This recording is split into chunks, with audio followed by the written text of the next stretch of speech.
14 अप्रैल सन 1891 में मऊ, छावनी, कस्बा, इंदौर, मध्य प्रदेश में माननीय बाबा साहब डॉक्टर भीमराव अंबेडकर जी का जन्म हुआ था। जन्म के तुरंत बाद वे प्रकाशवान बालक के रूप में इस देश के सामने उभरे। उन्हें जगत के रचयिता परमात्मा हरि ने वह ज्ञान दिया था कि आज तक संसार में कोई ऐसा बुद्धिमान दिखाई नहीं देता है।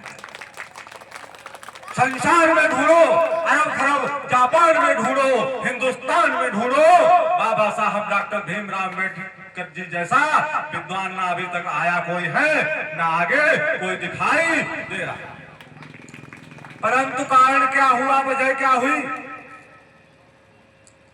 बाबा साहब अंबेडकर जी ने हम सबके कल्याण के लिए, हम सबको समान बनाने के लिए, मानव को गले लगाने के लिए, मानवीय प्रेम पैदा करने के लिए जो उन्होंने अपने तन पर कष्ट सहे हैं और 15 से 18 घंटे लगातार पढ़ाई करने का काम किया, 32 डिग्रियां हासिल करने का काम किया, हमारे बच्चों का कर्तव्य बनता है जैसी रूखी सूखी मिले लेकिन शिक्षा ग्रहण जरूर कराना और करना। आज के शुभ अवसर पर हम ये कह सकते हैं कि सन 1950 में जब भारतीय संविधान लागू हुआ,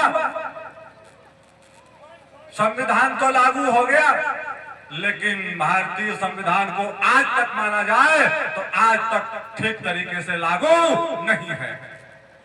अब भारतीय संविधान लागू कैसे होगा, कब होगा? जिस दिन हमारी सत्ता में हिस्सेदारी होगी उस दिन भारतीय संविधान हो सकता ठीक तरीके से लागू। लेकिन कारण क्या है, वजह क्या है? प्रेशर इतने पड़ते हैं, दबाव इतने पड़ते हैं, अगर कोई भाई राजनीति में पहुंचा भी तो वो सब देखते हैं ऊपर से नीचे तक कैसे चलना है। एक नाम नया आया है, इस बहुजन समाज में नया सूरज उगा है जिसको हम कह सकते हैं भीम आर्मी सुप्रीमो माननीय चंद्रशेखर आजाद। अगर हम सब ने मिलकर अगर ताकत दी चंद्रशेखर आजाद जी को तो भारतीय संविधान इस हिंदुस्तान के अंदर पहली बार सही तरीके से लागू होगा। ना होने का सवाल ही पैदा नहीं होता। धर्म के प्रति लड़ने की सबको क्षमता नहीं होती है और मानवता के प्रति संघर्ष करने की सबको क्षमता नहीं होती है। आज आप देख लीजिए पूरे हिंदुस्तान के अंदर कहीं अगर अप्रिय घटना होती है, अगर इस हिंदुस्तान की सरजमीन पर कहीं भी अप्रिय घटना होती है तो आपका भाई, आपका बेटा भीम आर्मी का सुप्रीम लीडर माननीय चंद्रशेखर आजाद अपनी जान देने को तैयार खड़ा मिलता है, नहीं मिलता। आज हम सबको बदलना होगा। हकीकत सत्यता में कहा जाए तो पूर्व में बहुजन समाज सरकार हम सबने बनाई, 5 वर्ष पूर्ण सत्ता में चली, लेकिन हैंडल करने वाले मनवादी थे, इसलिए हमारा भला नहीं हो पाया। अब आने वाले समय में विश्वास तो किसी न किसी पर किया जाएगा। जब वक्त का कोई कार्य नहीं करेगा तो दूसरे राजा की स्थिति इस यूपी को जरूरत है। और जब अगर हम सब एक हो गए, एक को माना, एक को जाना, एक को पहचाना और भारतीय संविधान को ठीक तरीके से लागू कराने की अगर इच्छा प्रकट की तो आगे आने वाला नया मुख्यमंत्री ही होगा। ओल्ड खत्म। आपने भारतीय संविधान में वो पढ़ा होगा, अनुच्छेद 25, 26, 27, 28 में लिखा है, अंबेडकर जी ने लिखा है, धर्म की स्वतंत्रता का अधिकार। जो नमाज अदा की जाती है भारतीय संविधान की ताकत पर अदा की जाती है। मंदिरों में जो भजन किए जाते हैं भारतीय संविधान की ताकत पर होते हैं। और हम सत्य का साथ समागम करते हैं, कोई सत्संग करते हैं, तो भारतीय संविधान हमें इजाजत देता है। बाबा साहब अम्बेडकर जी को संसार कहे वे दलित थे, जाति पाति से काफी ऊपर उठकर, भेदभाव से काफी ऊपर उठकर इस भारत देश के नागरिक को हर धर्म को मनाने, हर त्योहार को मनाने की स्वतंत्रता अगर किसी ने दी तो बाबा साहब डॉक्टर भीमराव अम्बेडकर जी ने दी। हमारी प्यारी बहनें बैठी हैं, हमारी कन्याएं देवी स्वरूपा बैठी हैं, इनको भी पढ़ने लिखने का ज्ञान अगर किसी ने दिया है, तो पढ़ने लिखने का अधिकार किसी ने दिया है तो बाबा साहब डॉक्टर भीमराव अम्बेडकर जी ने दिया। हम सब बैठे हैं, आज अपनी इच्छा से अगर प्रधान काम नहीं करेगा, विधायक काम नहीं करेगा, मुख्यमंत्री काम नहीं करता है तो हमको बदलने की 5 वर्ष के बाद बदलने का मौका मिलता है। ये मौका किसने दिया, ये वक्त किसने दिया? कहा भी जाता है कि बिना कुर्सी के गुजर नहीं और कुर्सी की लंबी उम्र नहीं। बाबा साहब अम्बेडकर जी ने कुर्सी की उम्र को 5 वर्ष का रखा है।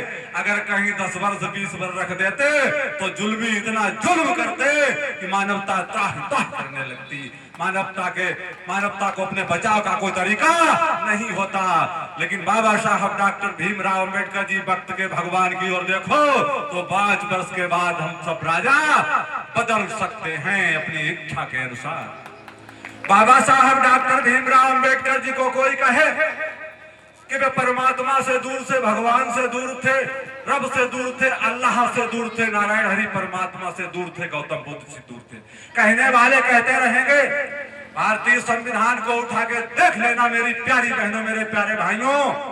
30वीं अनुसूची में अनुच्छेद 75 में बाबा साहब डॉक्टर भीमराव अम्बेडकर जी क्या लिखते हैं? हमारे प्यारे भाइयों बहनों, अम्बेडकर जी लिखते हैं कि प्रधान से लेकर प्रधानमंत्री महोदय, विधायक से लेकर मुख्यमंत्री महोदय, राष्ट्रपति महोदय, जो भी सिपाही से लेकर आईजी महोदय, कोई भी सही, जब संकल्प लेते हैं तो बाबा साहब अम्बेडकर जी ने लिखा है शपथ समारोह में कि मैं अमुक, कोई भी सही, प्रधान जी सही, उन्हें क्या कहते हैं कि हम विधि के विधान, भारतीय संविधान के तहत ईश्वर की शपथ लेता हूं, सच्ची श्रद्धा आस्था धर्म के प्रति रखूंगा और किसी भी प्रकार का भेदभाव, वर्गवाद, जाति पाति नहीं करूंगा, भारत की अखंडता को अछूत बनाए रखूंगा। ये संकल्प लेते हैं। अगर बाबा साहब अम्बेडकर जी ने अनुच्छेद 75 में शपथ ग्रहण समारोह में ईश्वर का नाम न लिखा होता तो इतने हम बेईमान हैं खुद कि हम प्रधान बनते, हम प्रधानमंत्री बनते और ईश्वर का नाम नहीं लेते। हम कहते हमें तो जनता ने बनाया है, लेकिन जनता के बनाने के बाद भी बाबा साहब अम्बेडकर जी ने ईश्वर के नाम को सर्वश्रेष्ठ बना दिया है कि जब कोई ईश्वर की शपथ लेगा तो छल बेईमानी नहीं करेगा।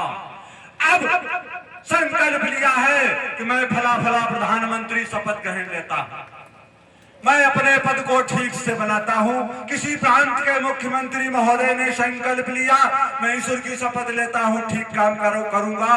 किसी प्रधान जी, किसी प्रतिनिधि, विधायक जी ने कहा कि तुम सबने शपथ ली, सबने यही कहा कि मैं सत्यनिष्ठा ईमानदार से कर्म कर्तव्य करूंगा। अरे भाई, ईश्वर का नाम अम्बेडकर जी की कलम से निकला, तुमने शपथ ले ली ईश्वर की, तो जब तुम्हारे पेट में भगवान बैठा है तो रिश्वत क्यों ले रहे हो? नाश नहीं सर्वनाश होगा, संसार की कोई शक्ति ने बचा नहीं सकती बेईमानों। ये संविधान की ताकत है, संविधान का पावर है। जय भीम, जय भारत, जय किसान, जय जवान। माननीय चंद्रशेखर आजाद जिंदाबाद, जिंदाबाद। माननीय चंद्रशेखर आजाद, माननीय Chandrashekhar Azad. Bhim army, Bhim army, Bhim army, Azad Samaj party, आजाद समाज पार्टी। जय भीम, जय भारत, जय किसान, जय जवान, जय भारतीय संविधान, जय जय श्री मानवता। बहुत बहुत धन्यवाद भाई लक्ष्मी नारायण।